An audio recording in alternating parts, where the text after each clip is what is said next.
이게 지금 말이 되는 거야? 여기는 프랑스의 어느 가정집.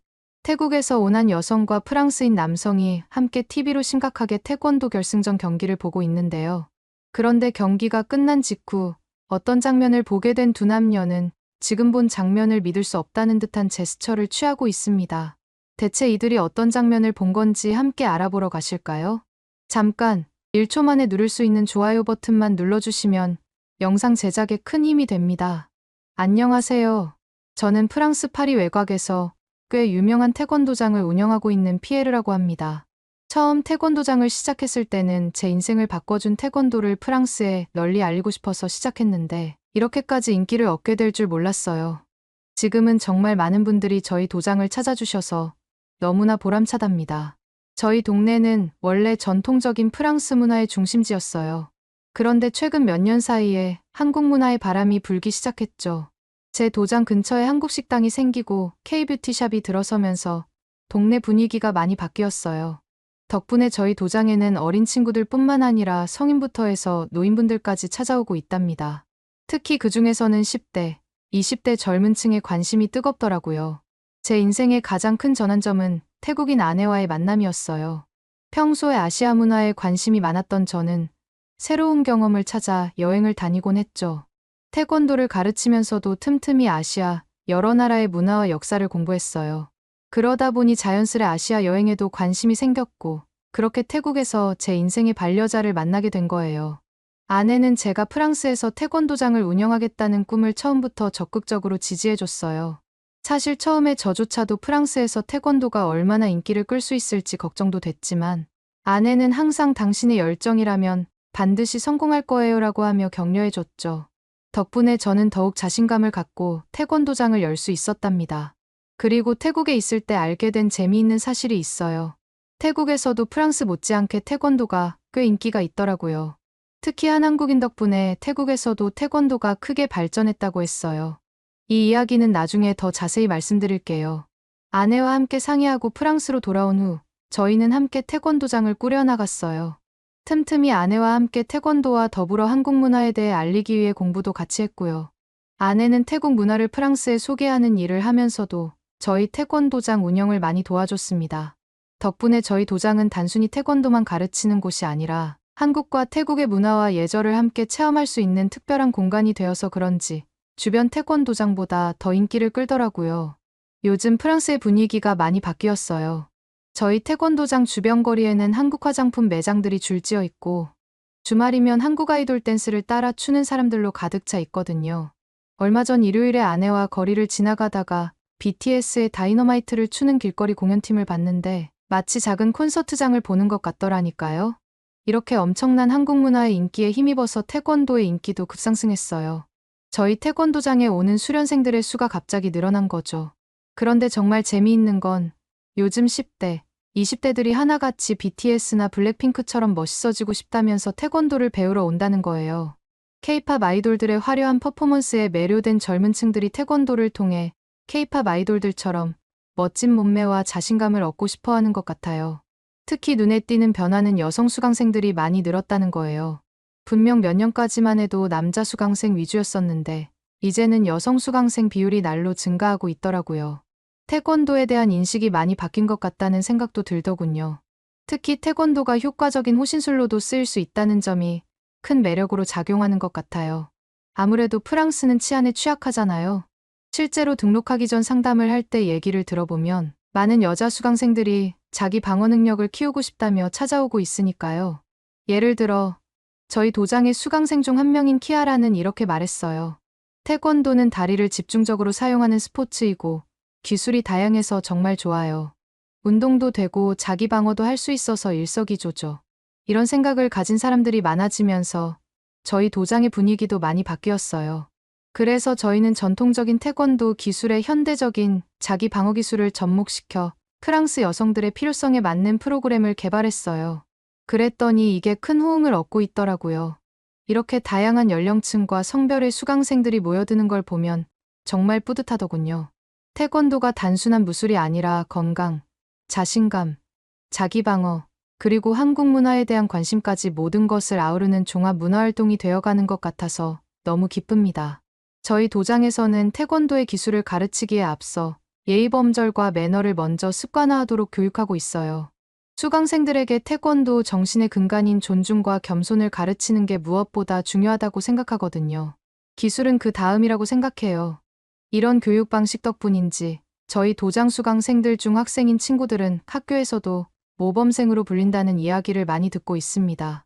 게다가 프랑스가 최근 20년 동안 올림픽마다 태권도 메달을 따는 태권도 강국이 된 것도 한몫했어요. 이제 프랑스에서 태권도는 그저 이국적인 무술이 아니라 저희 프랑스의 자랑거리가 된 거죠. 2000년 시드니 올림픽부터 2020년 도쿄 올림픽까지 프랑스는 매번 태권도 메달을 획득했어요. 이런 성과 덕분에 프랑스 전역에 약 900개의 태권도장이 생겼고 매년 5만 명 이상이 태권도를 수련하고 있답니다. 그런데 이런 저희가 놓칠 수 없는 게 하나 있었어요. 바로 파리올림픽이 열리게 된 거죠. 사실 파리올림픽 관련해서 여러 가지 잡음이 있긴 하지만 그래도 태권도를 가르치는 사람인데 태권도 경기를 놓칠 수는 없잖아요. 그래서 저희 아내와 함께 파리 그랑팔레에서 열린 태권도 여자 49kg급 결승전을 집에서 관람했어요. 정말 흥미진진한 경기였죠. 태국의 파니팍 선수와 중국의 거칭 선수의 대결이었는데 두 선수 모두 실력이 뛰어나서 끝까지 긴장을 놓을 수 없더군요. 특히 파니팍 선수의 화려한 발차기 기술은 눈을 뗄 수 없게 만들더라고요. 경기 초반에는 거칭 선수가 앞서 나가는 듯 했어요. 하지만 파니팍 선수가 몸통과 머리를 겨냥한 연속 발차기로 경기를 뒤집는 건가 싶었죠. 하지만 결국 비디오 판독까지 가게 되었고 판독해본 결과 파니팍 선수가 2번이나 찼던 헤드킥이 인정되더군요. 그 순간 파니팍 선수를 응원하던 아내와 저는 어느새 자리에서 벌떡 일어나 환호성을 질렀답니다. 옆에서 함께 보던 제 아내는 특히나 자기가 태어난 태국의 선수가 금메달을 땄다는 사실에 엄청 기뻐했어요. 태국 현지 반응이 궁금해서 물어보니 벌써 방콕 길거리는 국민 영웅이 탄생한 덕분에 난리가 났다며 신난 표정으로 이런저런 사진들을 보여주는 거 있죠? 특히 중국의 이런저런 횡포 때문에 억눌려 있었던 감정들이 이번에 상대방이었던 중국 선수를 이기게 되면서 완전히 해소된 모양이더군요. 하지만 제가 가장 감동받은 순간은 경기가 끝난 직후였습니다. 파니팍 선수가 금메달이 확정되자마자 갑자기 자신의 코치였던 최영석 감독에게 달려가 무릎을 꿇고 큰절을 하기 시작했거든요. 정말 가슴 뭉클한 장면이더라고요. 파니팍 선수는 눈물을 흘리고 있어서 그런지 한참 동안 일어나지 못했는데 맞은편에 있던 최영석 감독도 감동받아서 그런지 파니팍 선수의 머리를 쓰다듬더군요. 그 장면을 보는데 마치 그 순간만큼은 경기장에 둘만 있는 영화 속의 장면처럼 보였답니다. 사실 저는 금메달을 딴 선수가 저렇게 코치에게 절하는 걸 본 적이 없어서 무척 궁금했어요. 그때 옆에 있던 제 아내가 그 의미를 설명해줬죠. 태국에는 와이크루라는 전통이 있어서 제자들이 스승을 깊이 존경하고 은인으로 여긴다고 하더라고요. 그뿐만 아니라 아내 말을 듣고 보니 최영석 감독은 태국에서 태권도의 영웅으로 불릴 정도로 대단한 분이더군요. 저는 태국에도 한국인 감독이 가르친다는 사실만 알고 있었지 그 정도의 인물인 줄은 몰랐어요. 그래서 최영석 감독이 흥미로웠던 저는 그분에 대한 기사를 찾아보게 되었는데 2002년부터 태국 태권도 국가대표팀을 이끌어온 베테랑이더군요. 2004년 아테네 올림픽에서 태국이 첫 메달을 딸 수 있게 만들어준 공신이었고요. 그 이후에도 13년 동안 파니팍 선수를 지도해왔고 2016년 리우데자네이루 올림픽에서 동메달을 딴 직후 은퇴하겠다던 파니팍 선수를 설득해 계속 선수 생활을 이어가게 만들었더군요. 근데 이렇게 은퇴까지 고민한 선수를 2번 연속 금메달까지 따게 만들었으니 태국에서 영웅으로 불릴만 하겠다 싶었습니다. 그리고 최영석 감독에 대한 걸 찾다 보니 인상적인 게 하나 있었어요. 최영석 감독이 타이거 최라는 별명으로 불릴 정도로 엄격한 맹훈련을 시키지만 동시에 따뜻한 리더십을 가지고 있다는 거였죠. 마치 집안의 어머니와 아버지의 느낌을 모두 가지고 있다고나 할까요? 게다가 선수들이 정신적으로 성장하는 걸 무엇보다 중요하게 생각하더군요. 그래서 실력이 뛰어나더라도 인성적으로 된 사람이 아니거나 태권도 정신을 존중하지 않는 선수들은 절대로 뽑아주지 않는다는 거 있죠? 감독 입장에서는 성과를 내야 하고 그게 곧 자신의 커리어가 되기 때문에 쉽지 않은 결정일 텐데 대단하다는 생각을 했습니다. 그뿐만 아니라 파니팍 선수 경기를 볼 때 인상적이었던 기술이 하나 있었어요. 중계를 들어보니 스콜피온 킥이나 파니팍 킥이라는 이름으로 불리는 것 같더군요. 뒤쪽으로 발을 뻗은 직후 몸통을 노리는 기술인데 이것도 알고 보니 최영석 감독의 작품이었던 거 아니겠어요? 최영석 감독이 파니팍 선수에게 매일 1시간씩 공을 등 뒤로 차는 방법을 끊임없이 훈련시켜서 만들어진 기술이더군요. 사실 공을 보통 앞으로 차지 뒤로 차지는 않잖아요. 그래서인지 다른 선수들이 많이 힘들어 했는데도 파니팍 선수만 유일하게 끈기를 갖고 이 훈련을 계속했고 결국 이게 파니팍 선수의 트레이드 마크가 됐더라고요. 파니팍 선수와 최영석 감독의 이야기를 알게 된 저는 지도자의 역할이 얼마나 큰지 다시 한 번 더 깨닫게 되었습니다. 지도자라는 게 단순히 기술을 가르치는 걸 넘어서 인성까지도 가르치는 중요한 역할이라는 사실 말이에요. 특히나 이번 한국 출신의 태권도 선수들이 보여준 예의 바른 모습 역시 굉장히 감명 깊더군요. 하나 예를 들어보자면 남자 58kg급 준결승전에서 한국팀의 정을진 코치가 비디오 판독을 요청할 때를 예로 들 수 있겠네요. 아, 코치 이름까지는 어떻게 알고 있는 거냐고요? 워낙 인상 깊어서 바로 검색해봤죠. 정을진 코치가 자리에서 일어나서 비디오 판독 카드를 잠깐 들어서 신청한 다음에 심판을 향해 공손하게 허리를 숙여서 인사하더군요. 심판도 그 모습을 보더니 고개 숙이고 꾸벅 인사하면서 정을진 코치에게 다가갔고요. 카드를 주고받을 때도 인상 깊었던 게 정을진 코치가 한 손으로 팔을 받친 채 공손하게 심판에게 카드를 건네니까 심판도 같은 자세로 카드를 받는 게 아니겠어요? 이 장면을 보면서 태권도가 얼마나 예의를 중시하는 스포츠인지 다시 한번 느낄 수 있었습니다. 경기를 바로 앞에서 지켜보고 판정 결과에 따라서 승패가 나뉠 수 있는 이런 민감한 상황에도 예의를 잃지 않는 모습이 정말 감동적이더군요. 이런 모습은 다른 스포츠에서는 쉽게 볼 수 없는 태권도만의 특징이라는 생각도 듭니다. 그런데 박태준 선수도 워낙 좋은 지도자를 만나서 그런지 그 선수의 행동 역시 놀랍더군요. 제가 놀랐던 부분은 마지막 결승전 때였어요.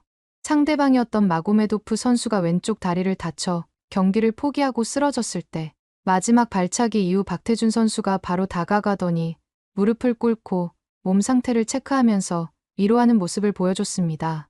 사실 이때 현장에서 야유 소리가 들리던데 저는 야유할 일은 아니라고 생각해요. 경기 승패가 확정되기 전까지 최선을 다하는 게 진정한 프로의 모습이니까요. 아니나 다를까 박태준 선수는 나중에 인터뷰에서 상대가 경기를 포기하거나 그만두기 전까지 최선을 다하는 게 상대에 대한 예의라고 말했더군요. 그뿐만 아니라 금메달이 확정된 이후에도 박태준 선수는 세레모니를 하기보다는 오히려 부상당한 마고메도프 선수를 걱정하면서 무릎을 꿇고 있는 모습을 보여주던데 이걸 보면서 이 선수도 정말 보통이 아니구나 싶었습니다. 사람이라면 분명 금메달을 딴 기쁨이 클 법한데 이걸 자제한 거잖아요. 심지어 그 이후에 시상식 때는 직접 마고메도프 선수를 부축해 함께 입장까지 하더군요. 실력뿐만 아니라 인성까지 갖췄다는 걸 확실히 볼 수 있었던 거죠. 겨룰 때는 확실히 겨루다가도 경기가 끝나고 나면 끈끈한 정을 나누는 이런 게 인성까지 겸비한 진정한 스포츠 정신이라는 생각을 했습니다. 최근에 봤던 이런 경기들을 통해 앞으로는 예의범절을 더욱 중요하게 가르치는 지도자가 되어야겠다고 다짐했답니다. 그래서 앞으로는 수련생들에게 기술뿐만 아니라 태권도의 정신과 예의를 더욱 강조해서 가르칠 생각이에요. 그런데 파리올림픽에서 이렇게 아름다운 장면만 있었다면 얼마나 좋았을까요? 제가 프랑스 사람이긴 하지만 솔직히 이번 파리올림픽은 문제가 너무 많아요. 선수촌 환경이 열악하고 생강 수질 문제도 있어서 정말 부끄러울 따름이에요. 선수들이 에어컨도 없는 더운 방에서 지내야 하고 방충망도 제대로 갖춰지지 않아 벌레가 들끓는 숙소에서 고생한다고 하더군요. 얼마나 더운지 어떤 선수는 견디다 못해 숙소에서 뛰쳐나와서 공원에서 잠을 자는 SNS 영상도 볼 수 있었어요. 정말 저조차도 이해가 안 되는 상황입니다. 선수촌 구내식당 음식이 형편없는 건 말할 것도 없고요. 이런 열악한 환경 때문에 매트리스를 따로 사오거나 아예 선수촌을 탈출하는 선수들도 있었대요. 그런데 웃긴 게 이렇게 선수들이 탈출하면 문제를 개선할 생각은 안 하고 오히려 규정 위반이라면서 퇴출시킨다는 거 있죠.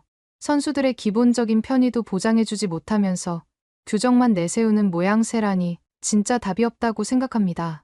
이런 기본적인 문제들도 해결하지 못하는 상황에서 더 심각한 일들이 벌어지고 있어요. 특히 트라이애슬론 경기에서 선수들이 생강에 오염된 물 때문에 건강에 문제가 생기는 일까지 발생한 거 여러분 아시나요? 경기 직후 여러 선수들이 토하는 모습이 전 세계에 중계됐고 이를 경험한 일부 국가대표팀은 선수들의 안전을 위해 이후 경기들을 아예 기권을 선택했어요. 위험에 걸린 선수도 있던데 진짜 이게 뭐 하는 짓인가 싶다니까요. 이런 상황을 보면서 프랑스 사람으로서 정말 부끄럽고 죄송한 마음이 들어요. 세계적인 스포츠 축제를 주최하면서 이렇게 기본적인 것들도 제대로 준비하지 못했다니 말이에요. 그런데 슬프게도 문제는 여기서 끝이 아닙니다. 보안 문제도 심각하거든요. 사실 파리에서 소매치기가 기승을 부린다는 건 저희 같은 현지인들도 아주 잘 알고 있는데 어떻게 훈련장에서 훈련하는 선수들 귀중품까지 털어갔다고 하더군요. 아르헨티나 축구팀 선수가 갖고 있던 비싼 가격의 시계와 반지가 없어졌을 뿐만 아니라 다른 나라 팀도 비슷한 피해를 입었대요.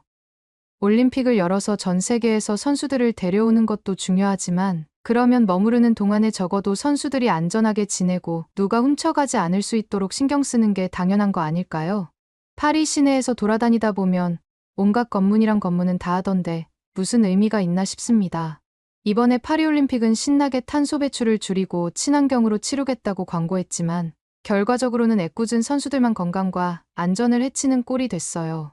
지금 같은 더위가 다가올 걸 분명히 알았을 텐데 에어컨도 설치 안 되어 있을 뿐만 아니라 부실한 골판지 침대, 거기에 형편없는 식단과 엉망인 보안으로 인한 도난 사건들까지 이런 문제들이 계속 불거지는 걸 보면 파리올림픽 위원회가 과연 제대로 준비를 한 건지 의문이 드는 요즘입니다. 특히 센강에서의 수영 경기를 강행한 건 정말 이해할 수 없어요. 보여주기식으로 수질 개선을 하고 나서는 다 된 것처럼 괜찮다고 하더니 결국 선수들의 건강만 해치는 꼴이 된 거잖아요.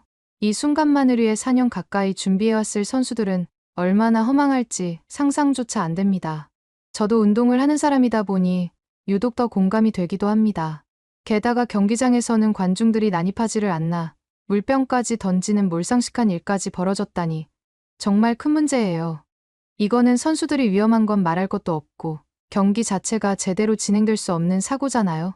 올림픽이 이제 거의 마지막을 향해 달려가고 있는데 이런 일들이 계속되면 올림픽의 의미 자체가 퇴색될 것 같다는 생각이 듭니다. 저뿐만 아니라 수많은 프랑스 사람들이 파리올림픽 위원회가 프랑스의 명예를 실추시키고 있다고 생각하고 있어요. 분명히 이번 파리올림픽이 끝나고 나면 반드시 책임을 져야 할 거라고 생각합니다. 사실 이런 문제들은 하루 이틀 만에 불거진 것들이 아니에요. 대회 준비 과정에서부터 몇 번씩이나 이런저런 말들이 나왔는데도 모두 무시하고 강행하더니 이렇게까지 일이 커진 거죠. 사실 앞으로 남은 기간이 며칠 안 남았는데 이런 문제들을 해결할 수나 있을지 모르겠어요. 이미 전 세계에서 방문한 많은 사람들이 파리올림픽뿐만 아니라 파리라는 도시에 대해 이미지가 많이 망가진 모양이던데 회복하려면 정말 많은 노력이 필요하지 않을까요? 부디 폐막식까지만이라도 무사히 지나가길 바랄 뿐입니다. 그런데 이런 와중에도 한국에서 온 선수들과 관계자들은 오히려 파리올림픽을 빛내고 있다는 소식이 들리더군요. 제가 앞에서 말씀드렸던 것처럼 한국 선수들 특유의 상대방을 배려하는 태도, 그리고 승패에 상관없이 보여주는 예의 바른 모습들, 열악한 환경 속에서도 최선을 다하는 모습들 덕분에 파리올림픽의 어두운 분위기가 조금이나마 밝아지는 것 같아요. 이뿐만 아니라 얼마 전 한국을 뜨겁게 달군 소식이 있더라고요. 이 소식을 여러분들께 전달해드리기 위해 제 이야기는 이만 여기에서 줄이겠습니다. 깨진 유리창, 언제 무너질지 모를 천장, 세월의 무게를 견디지 못하고 얼룩진 벽지, 그리고 씻을 수조차 없는 화장실. 사람이 살 수 있을 거라 믿기지 않는 이 황폐한 집의 주인은 충격적이게도 1950년 발발된 한국전쟁에 직접 자원의 조국을 위해 목숨을 걸고 싸웠던 김영길 참전용사였습니다. 정전 후에도 그는 가난과 고통의 굴레에서 벗어나지 못했는데요. 반세기가 넘는 세월이 흘렀지만 그는 지금까지도 쉴 공간도 없는 이곳에서 평생을 고통받고 있습니다. 고령의 나이에 피부암이라는 또 다른 적과 싸우고 있지만 폭염 속에서도 씻을 수조차 없는 화장실로 인해 한 달에 2번 오는 목욕차만이 그의 유일한 희망이었습니다. 그렇게 지독히도 힘든 절망적인 나날을 보내던 그때 71년 만에 기적 같은 순간이 찾아왔는데요. 김영길 참전용사의 가슴 아픈 사연을 접한 한국의 한 기업이 즉각적인 지원을 결정하며 그를 찾아간 것입니다. 늦어서 죄송합니다. 한국을 지켜주셔서 감사합니다. 이 말과 함께 그들은 폭염 속에서 가장 시급히 필요했던 화장실 수리를 우선 지원했고 곧바로 대대적인 개선에 착수했습니다. 당시 참전용사는 자신을 찾아준 한국인들의 몇 번이고 떨리는 목소리로 감사를 표했고 수십 년간 희망하던 바람이 이뤄지는 과정을 보며 몇 번이고 눈물을 흘렸다 전해지는데요. 현재 참혹했던 이곳은 여느 평범한 화장실처럼 변화되었습니다. 김영길 참전용사는 그 모습에 한참을 말을 잇지 못했는데요. 그에게 한국전 참전은 결코 후회가 아니었지만 그 노고를 잊지 않은 한국인들의 보답에 깊은 감동을 받은 것입니다. 인프레쉬, 이 기업은 김영길 참전용사를 시작으로 국내 생활고를 겪는 참전용사들을 위해 전자제품, 주거 개선 등 아낌없는 지원을 이어가고 있다는 사실이 밝혀졌습니다. 뿐만 아니라 그들의 선한 영향력은 국경을 넘어 참전국인 에티오피아, 필리핀, 태국으로까지 확대되어 의료, 물품, 금전 지원 등 그야말로 세계를 누비며 희망의 씨앗을 뿌리고 있습니다. 이에 수많은 외신들이 앞다투어 인프레쉬의 소식을 보도하고 있는데요. 한국의 정체성을 보여주는 기업, 한국은 우리를 잊지 않았다. 기적의 한국인들, 국가를 대신해 나선 이 기업의 행보에 전 세계가 열광했고 인프레쉬는 단 한마디, 한국인이기 때문에 라는 겸손한 답변을 남겼습니다. 사실 인프레쉬가 이와 같은 말을 한 이유가 있습니다. 실제로 많은 평범한 사람들이 단지 한국인이라는 이유만으로 이 기업의 행보에 동참하고 있기 때문인데요. 후원 창구를 열어달라는 요청이 쇄도하자 인프레쉬는 최근 후원 티셔츠와 볼캡을 출시했습니다. 지금의 한국이 있기까지 많은 희생과 헌신이 있었다. 라는 문구가 새겨진 티셔츠에는 참전용사들의 숭고한 희생과 노고를 잊지 말고 기억하자는 메시지가 담겨 있는데요. 인프레쉬는 일상 속 역사를 기억하였으면 하는 마음으로 편안히 착용할 수 있는 아이템과 디자인으로 제작했습니다. 또한 해당 상품의 수익금 일부가 참전용사 분들께 후원되고 구매한 모든 한국인들의 이름으로 전달된다고 하는데요. 인프레쉬는 365일이 국경일인 듯 지금도 이 같은 소식을 알리며 후원을 이어가고 있습니다. 저희 감동 카메라 역시 참전용사님의 소식을 듣고 너무나 안타깝고 마음이 아팠는데요. 국가를 위해 헌신한 모든 영웅분들의 삶이 더 나아지시기를 간절히 바라며 여러분의 따뜻한 관심과 응원을 부탁드립니다. 우리가 함께할 때 작은 손길들이 모여 큰 기적을 만들어낼 수 있습니다. 상품의 구매처는 고정 댓글에 남기겠습니다. 오늘의 사연은 어떠셨나요? 오늘의 사연이 마음에 드셨다면 좋아요만 한번 눌러주세요. 1초밖에 안 걸리지만 좋아요를 한번 눌러주시면 더 좋은 사연을 소개해드리는데 큰 힘이 된답니다. 긴 영상 시청해주셔서 감사합니다. 오늘도 행복한 하루 보내세요.